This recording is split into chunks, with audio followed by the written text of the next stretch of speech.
se aproximando.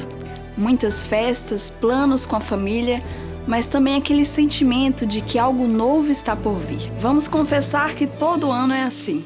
Fazemos planos, sonhamos, criamos expectativas para o ano seguinte, com várias resoluções e mudanças que queremos alcançar para a nossa vida. Mas esse também é um período que precisamos lidar com o nosso cansaço, frustrações e decepções de objetivos não alcançados ou de sonhos que não foram realizados. Nós queremos encontrar as respostas no Evangelho de Jesus, para que mesmo com a realidade do cansaço e das frustrações, possamos encontrar em Cristo o soberano controle de Deus sobre as nossas vidas, enxergando Jesus como a completa realização para as nossas expectativas.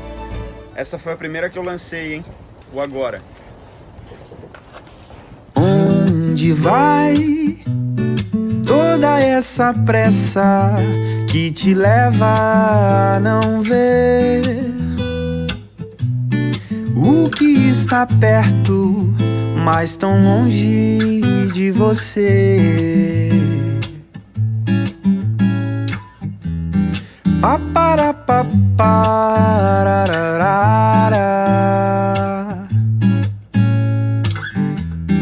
paparapapara.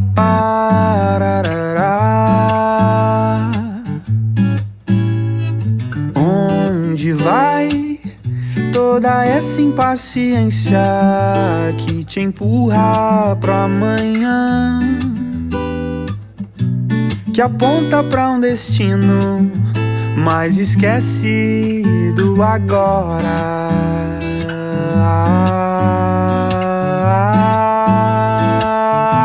Perceba o caminho e as paradas, esperar e viver o agora.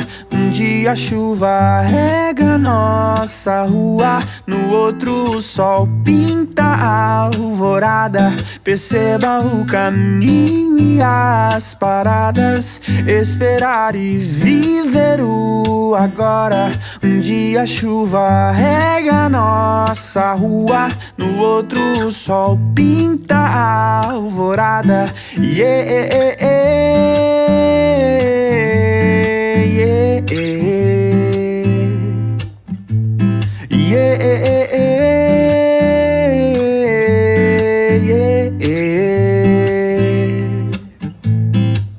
O agora é o que temos. O agora que sabemos.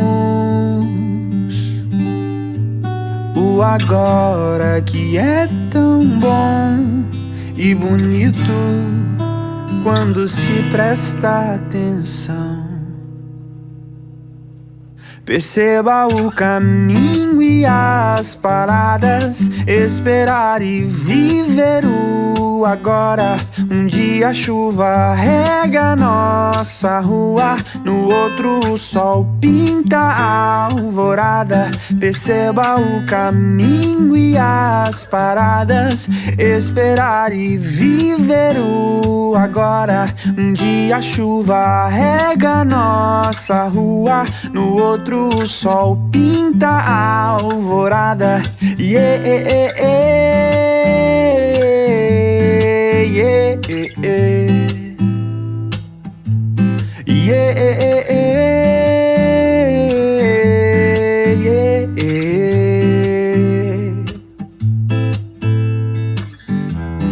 Paparapapara,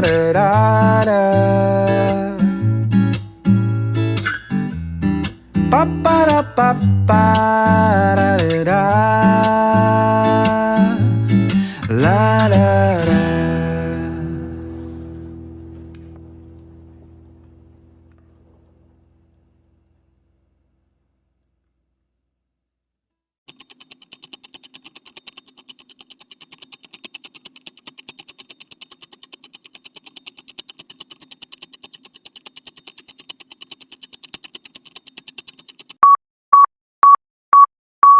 Na nossa última conversa, nós falamos um pouco sobre os sinais, o que eles significam, se a gente vai ficar vivendo com medo ou se a gente vai viver com um desejo, uma expectativa pela volta de Jesus, independente de saber o dia, a hora em que isso vai acontecer, nos manter desejosos pela volta do Salvador, o desejo de sua vinda. Aí fica a questão, como é que nós vamos viver então até que esse dia chegue? Como é que os discípulos deveriam viver? Como é que nós hoje devemos viver? Em outro programa a gente até falou um pouco aqui sobre Tessalonicenses, e eles tinham uma expectativa errada que precisou ser reformulada por Paulo, né? Eles, já que Jesus vai voltar, vamos ficar tranquilo, vamos fazer nada não, a gente vai parar até de trabalhar. E aí quando Jesus, depois que ele fala em Marcos, né, que as palavras dele não vão passar, existe uma maneira pela qual os discípulos devem agir, e que tem uma relação muito interessante com o que vai acontecer depois. Porque Jesus, ele começa a repetir várias vezes no texto de Marcos 13, vigiem, fiquem atentos, vigiem, porque vocês não sabem a hora. Se ele vier de repente, que não os encontre dormindo. Isso vai ser muito significativo, porque no capítulo 14, os discípulos vão dormir. Enquanto Jesus está orando, ele volta 3 vezes, eles estão dormindo. Então, ele acaba de falar de seu retorno, com sinais, e vamos dizer assim, um capítulo depois, eles já estão fazendo o oposto do que Jesus disse para eles fazerem. E aí a gente tentar dar uma resposta para as pessoas. Como é que vocês vão viver até que esse dia chegue? Dormindo, acordados, e o que significa ficar acordado até que Jesus volte? Para que ele não nos encontre sonolentos, talvez acomodados, relaxados. Como é que funciona isso? Eu vou começar aqui. Me vem ao coração algumas coisas. Eu gosto de lembrar do apóstolo Paulo escrevendo aos Filipenses, e ele, de alguma maneira, falando assim, eu deixo para trás as coisas que para trás ficam e avanço para as que diante de mim estão. E o que está no coração desse homem que avança? É um homem que está preso na sua primeira prisão em Roma, e ele vai falar bem assim, eu prefiro estar com Cristo. Olha que coisa poderosa é isso. Ele fala, por causa de vocês eu vou ficar, mas eu prefiro estar com Cristo. O que passou naquele coração? O que Paulo experimentou que às vezes nós não experimentamos? Eu fico pensando no apóstolo Paulo, que ele fala assim, existia uma glória, uma fama humana. Eu sou fariseu, sou hebreu de hebreus, eu fui circuncidado ao 8º dia, existia uma glória para o apóstolo Paulo. E ele fala assim, eu considerei tudo como nada por causa da sublimidade do conhecimento de Cristo. Fico pensando assim, de alguma maneira o coração dele é tomado por algo maior do que a própria vida, maior do que os momentos que ele tinha para viver. Sabe, alguém que olha para a eternidade e tem expectativas na eternidade que são maiores do que as expectativas que ele tem no tempo presente. E a gente sempre, quando olha para o retorno de Cristo, às vezes a ideia é, eu vou deixar de fazer algumas coisas, eu vou deixar de viver algumas coisas. E pelo contrário, você olha para esse homem e ele fala assim, não, eu estou olhando para lá. E parece que lá a vida vai começar de uma maneira que aqui ainda eu não experimentei nessa potência, nessa força. Me parece muito com o que ele fala assim, que a glória que as dores do tempo presente não podem ser comparadas com a glória a ser revelada, sabe? Uma expectativa maior. Em algum momento, nos programas que nós gravamos, o Marquinho a hora falou sobre as ruas de ouro no céu. Você imagina assim, um lugar que você pisa no ouro, né? O ouro não é mais um negócio para você guardar no banco. O lugar é tão majestoso e glorioso que a presença ali do Cristo é tão gloriosa que o que é glorioso aqui não tem mais o valor que tinha. Que lugar é esse? E que pessoa é essa que é Cristo? E Eu penso que a gente deveria olhar para os sinais dos tempos e olhar para os sinais dos fins e olhar para a contagem regressiva que iniciou para todos nós de alguma maneira e pensar bem assim, e fazer uma oração. Melhor do que pensar, me ajuda a descobrir o que eu não descobri, sabe? Que largura é essa desse amor? Que profundidade é esse desse amor? Que altura é essa desse amor? Como é que eu conheço esses negócios? Isso pode ser provado no tempo presente? Se pode, eu quero provar.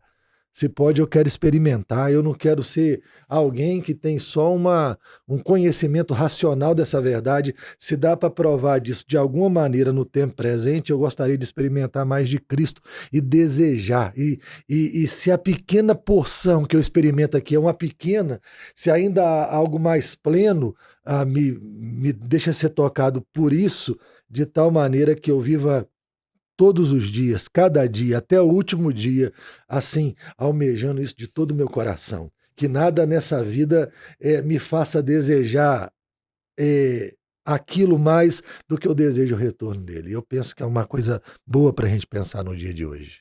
E você vê que Jesus, mais à frente, né, quando eles dormem, no capítulo 14 de Marcos, ele até chega a dizer, né, que a carne deles é fraca, eles não estão... precisam vigiar, né? Essa vigilância é constante. E eu acho interessante quando Jesus fala, os desafia, né? Dizendo que eles não conseguem vigiar nem por uma hora. E a gente vai ter que vigiar uma vida inteira, né? Numa vigilância constante. E aí quando ele diz assim, basta, chegou a hora, o Filho do Homem está sendo entregue, né? Enquanto vocês estão dormindo, a hora chegou. O que seria essa vigilância? O que um cristão ele deve fazer na prática para que ele, não só para que ele fique confortável, agora eu desejo a volta de Cristo, mas para que as pessoas ao seu redor digam, aquela pessoa espera por Jesus, ansiosamente. Que vigilância é essa? Nós voltamos às mesmas ferramentas de sempre ou nós temos uma outra ideia a respeito disso? No texto paralelo de Mateus 24 e Mateus 25, a gente chama de sermão escatológico, né, onde Jesus fala dos sinais dos tempos, a esse sermão segue uma série de parábolas que falam sobre como o cristão se porta diante dessa iminência, né, do fim, diante desses sinais. E a palavra, como você observou, de fato, vigiar, ela é bastante presente. E parece que as parábolas que seguem falam um pouco sobre a maneira prática como nós vigiamos. Ele tem a parábola do bom servo e do mau, onde ele diz que o bom servo cuida do que o seu senhor lhe deu, mas o mau servo, ele pensa assim, meu senhor se ausentou, então eu vou aproveitar para viver de forma devassa, eu vou sentar com os cachaceiros, eu vou comer e vou beber, porque o meu senhor não está aqui, e eu vou me entregar à violência, eu vou bater nos meus companheiros. Então uma vida dissoluta, uma vida sem amor ao próximo, de violência, é uma vida sem amor a si mesmo, uma vida de devassidão, de exageros. É o contrário do que é vigiar, né? Aquele que vigia sabe que, embora o seu senhor esteja ausente, ele vai voltar. E porque eu não sei a hora, eu não posso me entregar à violência ou à devassidão. Aí tem a parábola dos talentos, da parábola das virgens, né? Onde é necessário se manter ali com azeite extra, porque eu não sei a hora. É uma vida de perseverança e não de desânimo. Eu não sei que hora chega, talvez demore, e eu preciso perseverar, eu preciso me manter firme. A parábola dos talentos, eu preciso ser um bom mordomo do que Deus me confiou. E talentos aqui, é claro, né, não é sinônimo de dom, de habilidade especial, né? Talento era o nome de uma moeda da época. Então o sujeito, e a linguagem que é muito de banco de investimento, né? Porque, tanto para ficar evidente que se trata de dinheiro aqui, quando o dono do dinheiro volta, e aquele que tinha ganhado um talento, ele diz assim, mas eu sei que o senhor é rigoroso, eu preferi enterrar para não correr o risco de te desagradar. E ele diz assim, tolo, era melhor você ter colocado esse dinheiro no banco e ele renderia juros. Então se trata de dinheiro o texto aqui, mas é uma parábola, uma figura, né, para tudo que Deus nos confia. É claro, isso inclui bens materiais, né, dinheiro, mas acredito que seja muito mais amplo do que isso, se tratando das pessoas que estão debaixo dos nossos cuidados, sejam esposa, família, filhos, sejam, se você é um empregador, os seus subordinados, enfim, alguém está subordinado, alguém está abaixo de você no seu meio social. Todas as pessoas foram confiadas a você por Deus. Então, eu tenho que ser um bom mordomo de tudo que Deus me deu. Eu tenho que administrar bem para a glória desse Senhor, para que renda a Ele e que o dia que Ele voltar, que eu não sei quando, eu seja achado por Ele fiel, tendo não vivido em devassidão e violência, mas gerindo bem o que Ele me deu, estando perseverando até o fim, eu tendo feito um bom investimento de tudo que Ele colocou debaixo do meu controle, debaixo da minha autoridade. E me lembro também de Pedro, na sua primeira carta, dizendo assim, vivam como aqueles que esperam em santo procedimento, né? Viver em santidade, porque eu não sei o dia que vem, e quando ele chegar eu preciso ser achado por ele em paz, com uma vida de santidade, com uma vida de piedade e de devoção. É assim que vivem aqueles que aguardam o retorno do Senhor Jesus Cristo. E isso não é assim, eu vou viver assim para ganhar. Eu vou viver dessa forma porque já recebi, né? Não é uma troca, né? Aquela coisa assim, eu vou viver desse jeito para no final eu ser aceito no céu. Não é assim, eu vou viver dessa forma porque é a forma grata, né, de adoração pela qual eu vou viver para Jesus, né? Muito interessante. Eu acho que quem vive assim já seriam aqueles de que Jesus diz assim, em Mateus 25 ainda, que chegaram alguns para ele dizendo, mas mestre, em teu nome nós fizemos isso, aquilo, né? Ele diz, nunca vos conheci, né? Então uma pessoa que faz com a expectativa de ser retribuída, recompensada, e faz puramente pelo resultado, não receberá. Por outro lado, também é verdade aquilo que a Bíblia chama de galardão, né? De uma recompensa graciosa. E é claro, tudo que a gente faz que será recompensado na nova terra é um ato também da graça de Deus, né? Não pela nossa força, até porque Ele opera em nós o querer e o realizar. Mas toda boa obra será recompensada, se feita não de forma interesseira, né? Mas como de fato uma demonstração de gratidão pelo que já recebemos e de amor. Pois Jesus disse, aquele que me ama, guarde os meus mandamentos. Deixa eu fazer uma pergunta aqui. Eu acho que todo mundo tem vontade de perguntar isso para um pastor. Se você soubesse que Jesus volta daqui 1 hora, ou volta amanhã, o que você faria? Hoje. O que você faria dentro da próxima hora? Mas eu acho que eu ia só ficar esperando. 1 hora é pouco tempo, né? 1 hora é pouco tempo, né? Eu não sei se ficaria tem... sentado assim. Não sei se tem uma resposta Deixa pra eu essa admirar pergunta. como é que vai. Deixa eu admirar esse momento. Me deleitar nesse momento, né? Eu acho que é isso. Não sei se tem uma resposta. E eu acho que é igual aquela questão do soneca do celular, né? Que às vezes você vai colocar ali 10 minutos a mais porque você dormiu mal. Só que 10 minutos não vai resolver a sua noite inteira mal dormida. Em 1 hora, assim, se eu vivi na expectativa do retorno dele, aí eu vou estar ansioso, querendo parar e admirar. Se não, aí é desesperador. Aí é desespero, né? Porque e aí, deixa eu tentar consertar minha vida agora, mas aí eu tô tentando consertar minha vida para eu ganhar alguma coisa. Em teu nome fizemos muita coisa. Deixa eu, então, nessa linha aí, que eu acho que é uma boa para quem escuta a gente. O que você mudaria? Vocês mudariam alguma coisa de hoje para amanhã? Fala, amanhã acabou. Esse é o ponto, né? Eu acho que uma ilustração interessante já aconteceu comigo várias vezes de eu ir para São Paulo, para casa de amigos, e quando eu chego lá, aí tem aquela mesa de café preparada, aquele banquete, o pessoal assim, ainda bem que vocês chegaram, a gente estava esperando vocês. É diferente de você chegar numa casa que tá toda bagunçada e ninguém tá esperando e você vê aquela bagunça e no momento que você toca o interfone, não adianta a pessoa querer correr pra organizar a casa, né? Não vai dar tempo de... Não repara a sujeira. Embora eu já tenha tentado, mas... Exato, não dá tempo não. Já aconteceu várias vezes.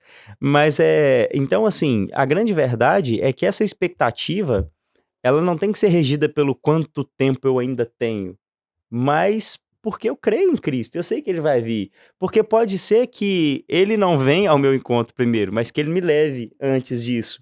E pode ser que Ele não volte daqui 1 hora, mas pode ser que Ele me leve daqui 1 hora. Pode ser que eu morra daqui 1 hora. E aí? E talvez eu não saiba, ou Às vezes pode ser que alguém no leito de morte pense assim, agora eu tô arrependido, se eu pudesse eu faria tudo diferente. E eu já vi casos assim que a pessoa passou ali na beira da morte e falou assim, não, agora eu tô mudado, e depois voltou às mesmas práticas. Então, assim, eu acho que a gente deveria se portar como esse anfitrião que espera o visitante e tá tudo preparado. Eu não sei que hora que ele vai chegar, mas na hora que o meu visitante chegar, minha visita chegar, o café tá aqui, e aí eu vou me assentar, tá tudo preparado para que ele venha. Então, assim, a minha vida tem que estar preparada nesse sentido, sabe? Para que se Cristo voltar hoje, eu fale assim, que bom que o Senhor chegou. Eu estava ansioso, eu estava esperando por esse encontro. É claro que isso não tem a ver com a questão de haver algum mérito em mim, mas porque eu confio na graça dele, eu sei quem ele é, eu confio na justiça dele, eu sei da minha realidade de pecador. Eu sei que por mim mesmo eu mereço o inferno, mas eu sei que eu ganhei o céu por causa da graça dele, da misericórdia dele. Então eu posso ansiar por esse encontro, porque a minha vida, ela é intimamente ligada ao meu relacionamento com ele, a essa expectativa, né? Então eu acho que é mais ou menos por aí. Você confia na limpeza de Cristo, né? Exato. Na verdade, ele organizou a minha casa para eu esperar ele chegar. O coração humano, pecador, fica aqui inseguro. E você pensa, será que é suficiente? E aí a gente tem que lembrar que Cristo é maior do que o nosso coração, né? Que a verdade do evangelho é maior do que o nosso coração. E se ele vier, e se ele voltar, o que você vai mudar? A princípio, nada. Né? A princípio, eu volto para casa. Se der tempo de eu voltar para casa, eu volto para casa e vou fazer as mesmas coisas que eu faria hoje, esperando de coração o retorno dele.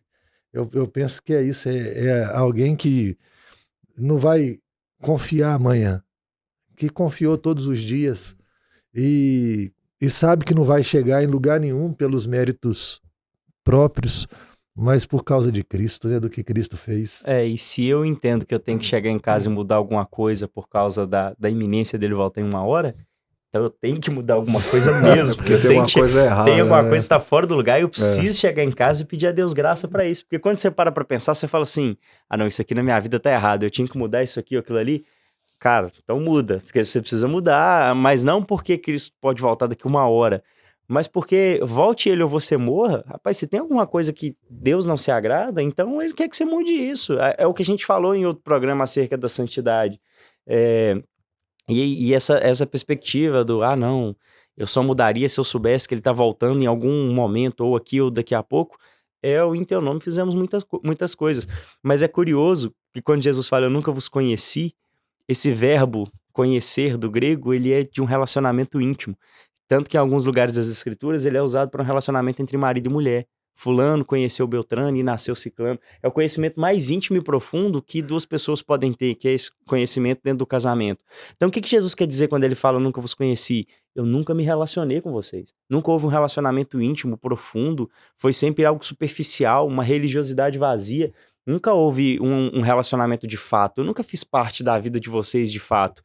E essa é a questão. Se ele faz parte da minha vida relacional, se eu me relaciono com ele, eu não tenho por que temer, eu não tenho por que ter medo dele, eu não tenho medo quando meu pai chega em casa, ainda que eu não saiba a hora, porque eu tenho um relacionamento bom com meu pai, eu só vou ter medo dele chegar, eu tinha medo dele chegar quando a minha mãe falava, né? Quando a minha mãe falava, quando seu pai chegar, a gente conversa, aí eu tinha medo, mas porque eu tinha feito algo errado, né?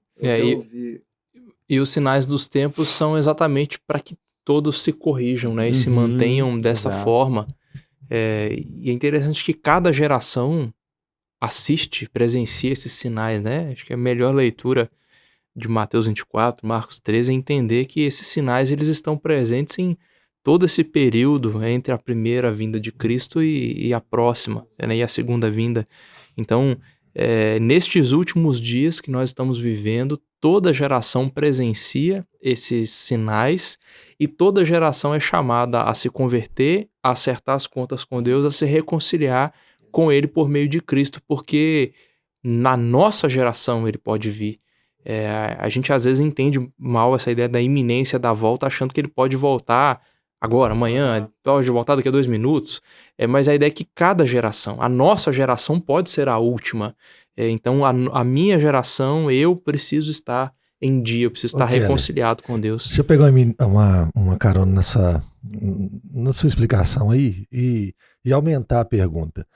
Eu acho que seria bom explicar aqui, você podia caminhar aqui e auxiliar a gente nisso. Na ideia de últimos dias, sabe? Que as pessoas, elas acreditam nos últimos dias que virão. E não é isso que a gente acredita. Dá uma aula para nós aí. Tá. É que normalmente, quando se fala últimos dias, né, as pessoas pensam assim nas últimas 48 horas, nas últimas 72 horas antes da vinda de Cristo. Ou no máximo ali na última semana, né, os últimos 7 dias, achando que esses são os últimos dias. Mas na Bíblia, últimos dias tem que ver com todo esse período que foi inaugurado por Jesus Cristo. Ele veio uma primeira vez, se encarnou, morreu, ressuscitou, enviou o seu Espírito. Ele inaugurou, assim, os últimos dias, porque já não há mais etapas no plano de Deus. Jesus veio e fez o que devia ser feito. Agora não falta mais nada. Falta só ele vir. Então a gente já está nos últimos dias. Quando a gente olha para as profecias do Antigo Testamento, pensa em Joel, por exemplo. Ele diz assim: eis que nos últimos dias derramarei o meu espírito sobre toda a carne. De quando é que essa profecia se cumpriu? No Pentecostes. Então, quando é que os últimos dias começaram? Lá no Pentecostes, né? Então, ali já estavam presentes os últimos dias. Nós estamos vivendo os últimos Paulo dias usa os hoje, últimos agora. dias em 2 Timóteo, né? Os últimos dias os homens serão assim, né?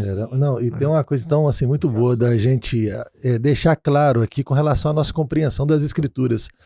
Inclusive, que o período de tribulação já está acontecendo. Né, que isso é inaugurado, depois das promessas se cumprirem, nós não vamos entrar aí num período de tribulação futura. A gente já vive cada dia da nossa vida, desde que essas promessas se cumpriram, esse período de tribulação. A igreja, ela espera o retorno de Cristo. E ainda que essa perseguição venha a se intensificar, literalmente aí sim, ali nas vésperas, mas nós já estamos a vivendo aqui agora, né? Então nós já vemos nos noticiários irmãos nossos sendo duramente perseguidos em os países. Então já é real, nós já estamos nesses últimos dias. E todos esses sinais que Jesus cita aqui, todos eles já se cumpriram em alguma medida ali na primeira geração, até porque Jesus diz assim: esta geração não passará sem ver estas coisas, porque aquela geração de judeus rejeitou o Senhor Jesus e recebeu ali a punição de Deus. No ano 70 depois de Cristo, Jerusalém foi destruída. E antes da destruição do templo, que era a pergunta inicial dos discípulos, inclusive, quando estas coisas acontecerão? Quando é que o templo vai ser destruído de forma que não fique pedra sobre pedra? Jesus diz que aquela geração que o rejeitou veria o cumprimento dessas coisas. Então há registros históricos de que aquela geração ali na década de 60, então pouco tempo, 10 anos antes do ano 70, aquela geração já passou por período de seca, de fome, já passou por terremoto, já passou por guerras e rumores de guerras. Então aquela geração já presenciou esses sinais. E todas as gerações presenciam, a nossa está presenciando. Então, desde o primeiro século até hoje, até o dia que Cristo voltar, toda geração presenciará esses mesmos sinais, de forma que todos serão chamados: arrependam-se, creiam no Evangelho, porque o fim está próximo. E a gente encerra com as palavras de Paulo, né, aos Filipenses, quando ele vai repetir várias vezes: perto está o Senhor. Vivam de modo digno do Evangelho, né? Então, até o dia que Cristo volte, vivam assim, de modo digno do Evangelho, né, para a gente não ter do que se envergonhar. Eu gosto de uma coisa também, de lembrar para nós o livro de Apocalipse, que aparentemente é muito assustador, né? Você olha, as figuras são assustadoras. Você tem dragão, serpente, que é uma serpente antiga. Você tem 2 bestas. Você tem um anticristo, um falso profeta, uma prostituta que bebe o sangue dos santos, mas são todos derrotados por um cordeiro. Né? E por mais que eles tenham aparência de poder, eles não estão governando nada. Quem está governando o universo é o Cordeiro que está sentado no trono. Então, uma coisa importante da gente entender, diante dos sinais dos tempos, também Cristo governa sobre todas as coisas. E a história, ela caminha para o fim que ele determinou. E Cristo é vencedor sobre todos os seus inimigos. E aí nós, na nossa próxima conversa, a gente fala um pouco sobre a primeira vinda, né? E como que Deus controlou tudo e controla tudo ainda para que os seus propósitos sejam satisfeitos, né? É isso aí. Que Deus abençoe a vida de quem nos ouve.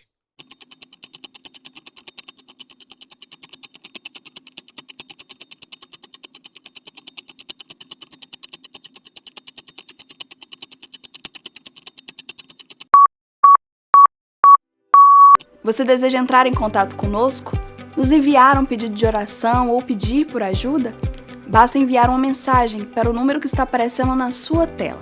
Você também pode nos fazer uma visita e acompanhar as atividades da nossa igreja através das nossas redes sociais.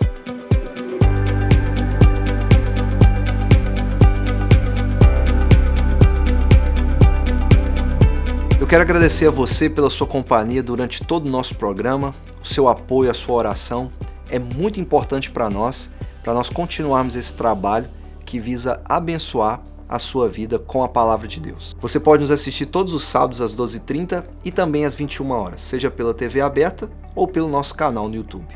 Que Deus abençoe ricamente a sua vida e que a graça do Senhor Jesus esteja sobre a sua vida e também sobre a vida da sua família.